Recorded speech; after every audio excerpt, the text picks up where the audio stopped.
एक बड़ी खबर मिल रही है ग्रेटर नोएडा से, जहां भाजपा युवा मोर्चा का नगर अध्यक्ष गिरफ्तार हुआ है। पुलिस से अभद्रता का आरोप लगा है। राहुल भाटी की गिरफ्तारी हुई है। हूटर बजाने से रोकने पर पुलिस के साथ बदसलूकी की थी। दारोगा और पुलिसकर्मियों से बदसलूकी का आरोप है। कार के कागज नहीं होने पर कार को सीज किया गया। बड़ी खबर इस वक्त की आप तक पहुंचा रहे हैं। भाजपा युवा मोर्चा का नगर अध्यक्ष गिरफ्तार। पुलिस से अभद्रता के आरोप में राहुल भाटी को गिरफ्तार किया गया है और राहुल भाटी भाजपा युवा मोर्चा का नगर अध्यक्ष है। हूटर बजाने से पुलिस ने रोका, जिसके बाद पुलिस के साथ बदसलूकी की गई। दारोगा और पुलिसकर्मियों से बदसलूकी का आरोप है। ज्यादा जानकारी के साथ हमारे संवाददाता रविंद्र इस वक्त जुड़ गए हैं। रविंद्र, ये पूरा मामला जरा समझाएं। गिरफ्तारी हुई है भाजपा युवा मोर्चा के अध्यक्ष की। देखिए, ये जो युवा मोर्चा के जो अध्यक्ष है, ये अपने काफिले के साथ यानी कि अपने दोस्तों के साथ रास्ते से गुजर रहे थे। उसी समय जो दनकौर पुलिस थी वो चेकिंग कर रही थी, तो इन्होंने हूटर बजाया। हूटर बजाने के दौरान जहां पर पुलिस चेकिंग कर रही थी तो पुलिस के साथ अभद्रता की गई। जो वहां पर पुलिसकर्मी थे उसी दौरान इनको रोका गया। रोकने के बाद इन्होंने बदतमीजी करने के साथ साथ जो है ये भागने की वहां से कोशिश की। पुलिस ने इनके जो है दस्तावेज गाड़ी के लिए, लेकिन उनके पास कोई कागज नहीं था गाड़ी का। उसके बाद इन्होंने इलीगल तरीके से जो है वहाँ हूटर लगाया हुआ था, तो तमाम तरह का वहाँ पर माहौल बनाया जा रहा था, तो उसको लेकर जो है इनकी गिरफ्तारी की गई है। और ये जो है युवा मोर्चा के जो है मतलब अध्यक्ष बताए जा रहे हैं। इनके साथ और भी लोग थे जिनको सभी को हिरासत में लिया गया है। और ये गाड़ी जो थी, गाड़ी को भी पुलिस ने जो है अपने कब्जे में लिया है। बताया जा रहा है कि जिस तरह से जो अध्यक्ष थे ये अपना माहौल क्रिएट करते थे, हमेशा सड़कों पर इसी तरह से जो है घुमा करते थे, हूटर बजाया करते थे। इसकी जानकारी पुलिस को हुई। पुलिस ने तत्काल इनको जो है गिरफ्तार कर लिया है। रविंद्र, इस पूरे मामले के जरिए ये एक संदेश है कि भाई अगर कोई भी इस तरीके के मामले में संलिप्त दिखेगा तो फिर उसके खिलाफ इस तरीके की कार्रवाई की जा सकती है। रविंद्र, बहुत धन्यवाद आपका जानकारी देने के लिए। तो हूटर बजाने से रोकने पर पुलिस के साथ बदसलूकी की थी। इस मामले में गिरफ्तारी हुई है। और एक और बड़ी खबर, 16 और 17 जनवरी को भाजपा राष्ट्रीय कार्यकारिणी की बैठक है। राष्ट्रीय कार्यकारिणी की बैठक में फोकस में होगा मिशन यूपी। 16 और 17 जनवरी को दिल्ली के एनडीएमसी कन्वेंशन सेंटर में कार्यकारिणी की बैठक होगी। 2024 के लोकसभा चुनाव को देखते हुए भाजपा ने यूपी से सबसे ज्यादा सीटें लाने का टारगेट रखा है। सूत्रों के मुताबिक राष्ट्रीय संगठन महामंत्री बीएल संतोष ने 2 दिवसीय लखनऊ दौरे के बाद यूपी संगठन के बारे में अपनी पूरी रिपोर्ट तैयार कर ली है। अपने इस दौरे में विधायकों, सांसदों, जिला पंचायत अध्यक्षों के साथ ही संगठन के पदाधिकारियों को भी नसीहत दी थी और इन लोगों को एकजुट होकर निकाय और लोकसभा चुनाव की तैयारी में जुटने को कहा गया है। ऐसे में माना यह जा रहा है कि प्रदेश संगठन बीएल संतोष के सुझावों के हिसाब से अब अपनी तैयारी में जुट चुका है और जल्द ही नए निर्देश सभी जिलों के संगठनों को जारी कर दिए जाएंगे। ज्यादा जानकारी के साथ हमारे सहयोगी शैलेश अरोड़ा इस वक्त हमारे साथ जुड़ गए। शैलेश, बीएल संतोष ने एक मीटिंग की और उसके बाद एक पूरी रिपोर्ट तैयार की गई है, ऐसे भी सूत्र जानकारी दे रहे हैं। और इस मीटिंग में क्या कुछ खास रहा, अपडेट्स दें। पूजा, देखिए, जो 16 और 17 जनवरी को ये बैठक होनी है राष्ट्रीय कार्यकारिणी की दिल्ली में, उसमें सभी राज्यों के जो पदाधिकारी हैं, जो राष्ट्रीय पदाधिकारी हैं, वो मौजूद रहेंगे। सभी प्रदेश के अध्यक्ष, महामंत्री, संगठन मौजूद रहेंगे। लेकिन फोकस जो है देखिए यूपी पर अधिक होगा। इसकी बड़ी वजह है कि सबसे ज्यादा 80 लोकसभा सीटें अगर है तो वो है उत्तर प्रदेश से। और अगर हम देखें 2019 के जो परिणाम थे तो उसमें से इन 80 में से 64 सीटें जो थी वो भाजपा और उसके सहयोगी दलों ने जीती थी। 16 सीटें रह गई थी, लेकिन इनमें से 2 सीटें आजमगढ़ और रामपुर को अभी कुछ समय पहले ही उपचुनाव में भाजपा ने अपने पाले में कर लिया है, वहां पर भी कमल खिला दिया। तो बची हुई जो 14 सीटें हैं जो अभी फिलहाल भाजपा के पास नहीं है, उनमें सबसे ज्यादा अगर आप देखें तो 10 सीटें बसपा के पास है, 3 सीटें सपा के पास है, 1 सीट कांग्रेस के पास है। तो इन सीटों पर अब मंथन किया जाएगा और कुछ दिनों में जल्द ही केंद्रीय गृह मंत्री अमित शाह जो है उनका भी उत्तर प्रदेश का दौरा होना है इन सीटों पर मंथन के लिए। जो अभी हाल ही में जो राष्ट्रीय संगठन महामंत्री है बीएल संतोष, वो आए थे लखनऊ प्रवास पर 2 दिन के, उन्होंने भी इन सीटों को लेकर मंथन किया। एक पूरी देखिए स्ट्रैटेजी तैयार की गई है, एक पूरी रिपोर्ट तैयार की गई है और अब उसके हिसाब से आगे काम किया जाना है। और इन सबसे पहले 16 और 17 जनवरी की जो बैठक होगी उसमें पूरी जो फोकस होगा ये रिपोर्ट रखे कि आखिर इन सीटों पर कमल कैसे खिलाया जाए। पहले जो सीटें जीते हैं। कुल मिलाकर बैठक महत्वपूर्ण है और खास तौर पर फोकस जो है वो यूपी पर रहेगा। बहुत धन्यवाद आपका जानकारी देने के लिए। लखनऊ से बड़ी खबर आपको दे दे, कांग्रेस अब चलाएगी हाथ से हाथ जोड़ो अभियान। राहुल गांधी का संदेश लेकर हर बूथ तक कांग्रेस के कार्यकर्ता जाएंगे। 26 जनवरी से कांग्रेस हाथ से हाथ जोड़ो अभियान की शुरुआत करेगी। 2 महीने तक ये अभियान चलेगा। 2024 में होने वाले लोकसभा चुनाव को लेकर कांग्रेस ने जो रणनीति तैयार की है उसमें ये काफी महत्वपूर्ण माना जा रहा है, जिसमें हर ब्लॉक में करीब 1 महीने का अभियान चलेगा। कांग्रेस के नेता हर बूथ पर पहुंचकर मतदाताओं से सीधा संवाद करेंगे। केंद्रीय स्तर पर भी कांग्रेस ने लोकसभा चुनाव से पहले कई यात्राएं और कई कार्यक्रमों की रूपरेखा तैयार की है और इसी के तहत हर प्रदेश में कई यात्राएं निकाली जाएंगी, कार्यक्रम भी आयोजित होंगे। राष्ट्रीय स्तर पर तैयार किए गए इस कार्यक्रम में प्रियंका गांधी वाड्रा को भी एक अहम चेहरे के तौर पर प्रोजेक्ट किया जाएगा। प्रियंका गांधी सभी प्रदेशों की राजधानी में यात्राएं निकालेंगी।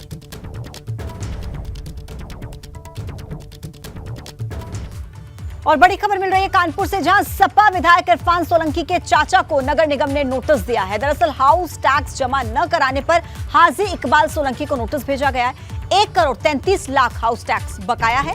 नहीं जमा कराने पर कुर्की का नोटिस भेजा गया। 840 लोगों को 30 करोड़ बकाया के नोटिस भेजे गए हैं। तो देखिए, अब कहीं ना कहीं इरफान सोलंकी का परिवार भी मुसीबत में नजर आ रहा है। इरफान सोलंकी के चाचा पर हाउस टैक्स बकाया है और देखिए कहीं ना कहीं नगर निगम की तरफ से जो नोटिस दिया गया उससे मुश्किलें बढ़ रही हैं। पूरा मामला दरअसल आपको बता देते हैं। देखिए, इरफान सोलंकी के चाचा पर हाउस टैक्स बकाया है। 1 करोड़ 33 लाख बाकी है हाउस टैक्स जो उनको चुकाना है।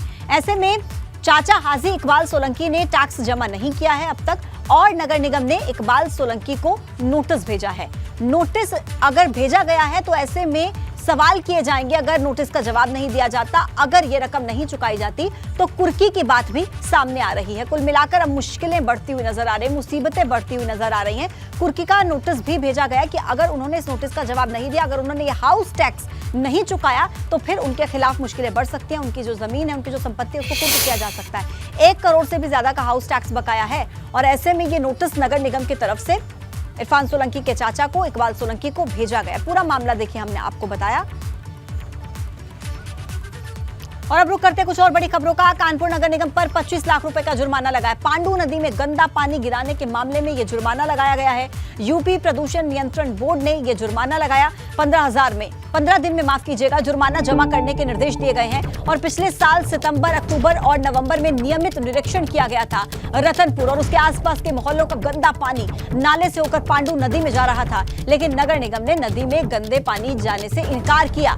जिसके बाद देखिए गंदगी जाने से इनकार किया और उसके बाद यूपी प्रदूषण नियंत्रण बोर्ड ने यह जुर्माना लगाया है। 15 दिनों के अंदर जुर्माना जमा करने के आदेश दिए गए हैं। 15 दिनों के अंदर यह हर्जाना भरना होगा। नगर निगम ने नदी में गंदगी जाने से हालांकि इनकार किया है और ये बड़ी खबर इस वक्त के आप तक पहुंचा रहे हैं, जहां एक मामला सामने आया है। 25 लाख रुपए का जुर्माना नगर निगम पर, कानपुर नगर निगम पर 25 लाख रुपए का जुर्माना। पांडु नदी में गंदा पानी गिरने के मामले में यह जुर्माना लगाया गया। हालांकि नगर निगम इस बात से इनकार कर रहा है कि गंदगी वहां पर फैलाई गई है, गंदा पानी किया गया, लेकिन 25 लाख का जुर्माना लगाया गया।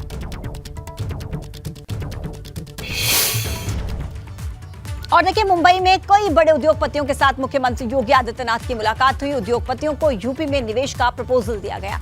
यूपी में करीब 5 लाख करोड़ के निवेश का प्रस्ताव है। ग्लोबल इन्वेस्टर समिट में ये पूरी औपचारिकता कर ली जाएगी। देखिए, निवेश से यूपी में लाखों रोजगार के नए मौके बनेंगे।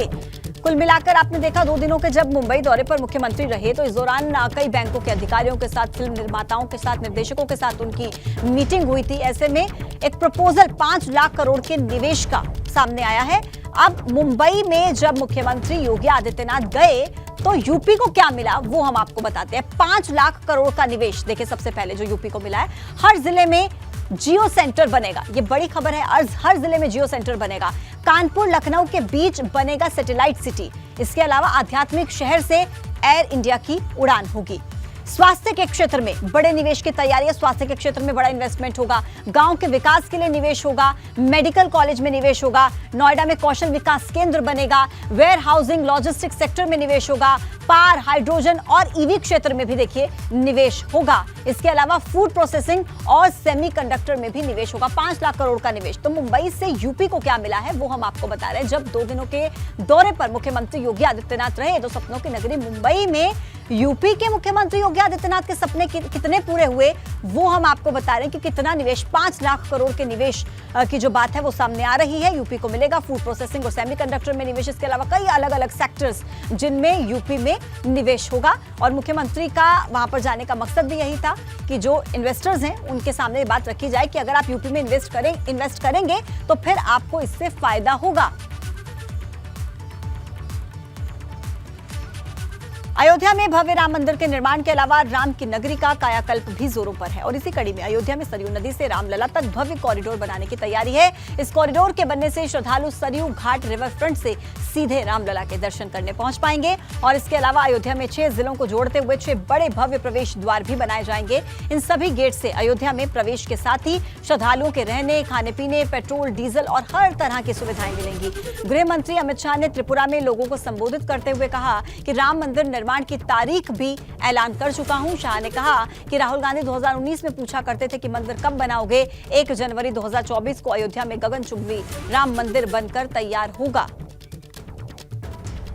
तो देखिए भव्य अयोध्या के लिए क्या बड़ा प्लान है वो हम आपको बता देते हैं। सरयू नदी से रामलला मंदिर तक कॉरिडोर का प्लान है। सरयू रिवर फ्रंट से सीधे रामलला मंदिर को जोड़ा जाएगा। अयोध्या में 6 जिलों से आने वाली सड़कों पर 6 भव्य द्वार बनाए जाएंगे। इसके अलावा हर द्वार पर खाने पीने की, पेट्रोल डीजल की व्यवस्था होगी।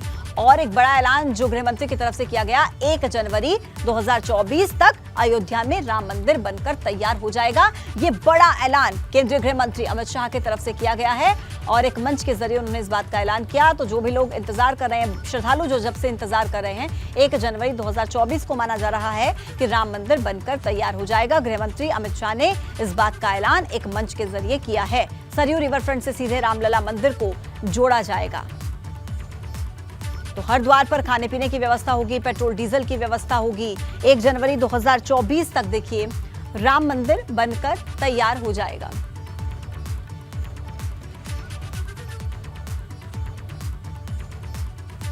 एक बड़ी खबर मिल रही है कि अयोध्या में महाराष्ट्र भवन बनेगा। सीएम योगी ने सैद्धांतिक मंजूरी दे दी है। सीएम योगी ने अयोध्या में महाराष्ट्र भवन बनाने के लिए जमीन देने की सैद्धांतिक मंजूरी दे दी है। सीएम योगी ने महाराष्ट्र के मुख्यमंत्री एकनाथ शिंदे को अयोध्या आने के लिए आमंत्रित किया है। महाराष्ट्र के मुख्यमंत्री एकनाथ शिंदे जल्द ही रामलला के दर्शन करने अयोध्या दौरे पर आएंगे। तो महाराष्ट्र भवन यूपी में और योगी आदित्यनाथ ने मंजूरी दे दी है, सैद्धांतिक मंजूरी। मुख्यमंत्री एकनाथ शिंदे को अयोध्या आने के लिए उन्होंने आमंत्रण भी दिया है। जल्द ही अयोध्या आएंगे महाराष्ट्र के मुख्यमंत्री एकनाथ शिंदे और जमीन देने के लिए मंजूरी दे दी है। सैद्धांतिक मंजूरी मुख्यमंत्री योगी आदित्यनाथ की तरफ से मिल चुकी है। अयोध्या में महाराष्ट्र भवन का निर्माण। जोशीमठ से बड़ी खबर, जमीन धंसने के मामले में अब एक्शन में है प्रशासन। प्रशासन ने राहत बचाव का काम शुरू कर दिया है। प्रभावितों को रैन बसेरों में शिफ्ट किया गया है। क्षतिग्रस्त होटल्स को खाली करवाया गया है। जोशीमठ से औली जाने वाला रोपवे पहले से ही बंद कर दिया गया है। देखिए अब प्रशासन एक्शन में आया है और राहत बचाव कार्य शुरू कर दिया गया है। प्रभावितों को रैन बसेरों में शिफ्ट किया गया। इसी के साथ ही क्षतिग्रस्त होटल्स को भी खाली करवा लिया गया है। औली जाने वाला रोपवे पहले से ही बंद कर दिया गया। तस्वीरें आपको दिखा रहे हैं। देखिए बेहद गंभीर ये मामला, संवेदनशील ये मामला, लोगों की जान से जुड़ा हुआ और ऐसे में प्रशासन अब हरकत में आया है और एक्टिव मोड में होकर काम कर रहा है। एक्शन नजर आ रहा है प्रशासन का। राहत बचाव कार्य शुरू कर दिया गया है और इसी के तहत देखिए जोशीमठ से जो औली जाने वाला रोपवे है वो पहले बंद कर दिया गया। क्षतिग्रस्त होटल्स को भी खाली करवाया गया है। मेरे साथ सचिव आपदा प्रबंधन और उसके साथ विशेषज्ञों की एक टीम भी आई है जिसमें जीएसआई के निदेशक हैं, आपदा प्रबंधन के अधिकारी हैं, एनडीआरएफ के अधिकारी हैं और वाडिया इंस्टीट्यूट के अधिकारी आ जा रहे हैं। इसके अलावा रुड़की आईआईटी रुड़की के अधिकारी हैं। तो ये सारी विशेषज्ञों की टीम आई है। तो हमने कल भी निरीक्षण किया है, आज भी करेंगे ताकि जो भी यहाँ की कठिनाइयाँ हैं उनका अध्ययन किया जा सके। और जोशीमठ को लेकर देखिए मुख्यमंत्री पुष्कर सिंह धामी आज बैठक करेंगे। शाम को 6 बजे वीडियो कॉन्फ्रेंसिंग के जरिए उच्च स्तरीय समीक्षा बैठक होगी। मुख्य सचिव, सचिव आपदा प्रबंधन, सचिव सिंचाई इसमें मौजूद रहेंगे। डीजीपी, गढ़वाल के कमिश्नर, पुलिस महानिरीक्षक, एसडीआरएफ भी इसमें मौजूद होगी। देखिए जिलाधिकारी चमोली सहित कई अधिकारियों की मौजूदगी इसमें होगी। वीडियो कॉन्फ्रेंसिंग के जरिए मुख्यमंत्री पुष्कर सिंह धामी इस पूरे मसले को लेकर बैठक करेंगे और वीडियो कॉन्फ्रेंसिंग के जरिए जुड़ेंगे। जोशीमठ को लेकर यह महत्वपूर्ण एक बैठक होगी। शाम को 6 बजे उच्च स्तरीय समीक्षा बैठक होगी जिसमें सभी अधिकारी जुड़ेंगे। मुख्य सचिव, सचिव आपदा प्रबंधन, सचिव सिंचाई इसमें मौजूद रहेंगे। शाम को 6 बजे की इस बैठक में डीजीपी, गढ़वाल के कमिश्नर, पुलिस महानिरीक्षक और एसडीआरएफ की टीम भी मौजूद रहेगी। जिलाधिकारी चमोली सहित कई अधिकारियों की भी मौजूदगी होगी।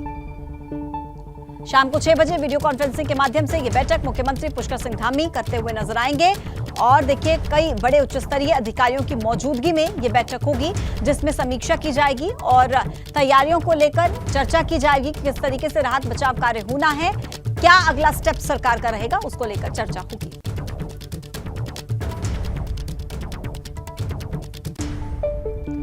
उन्नाव में तेंदुआ दिखने के बाद खौफ में है लोग। खेत में चहलकदमी करते हुए तेंदुआ नजर आया। खेत में मौजूद किसान ने तेंदुए का वीडियो बनाया। वन विभाग को तेंदुए की मौजूदगी की जानकारी मिली है। पुलिस ने ग्रामीणों से रात में खेत पर न जाने की अपील की है। देखिए तेंदुए की तस्वीरें और खेतों में चहलकदमी करते हुए, और ये वीडियो एक किसान की तरफ से ही देखिए बनाया गया।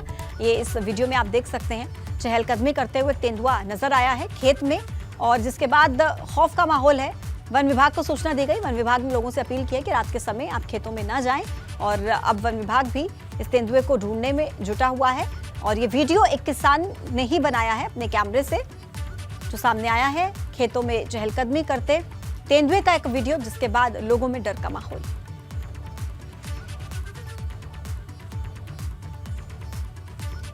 उन्नाव की तस्वीरें हैं। खेत में सुबह सुबह का वक्त है और देखिए तेंदुआ नजर आया, जिसके बाद लोगों के बीच डर का माहौल है। वन विभाग को सूचना दे दी गई है और वन विभाग ने लोगों से अपील की है कि रात के समय खेतों में न जाएं।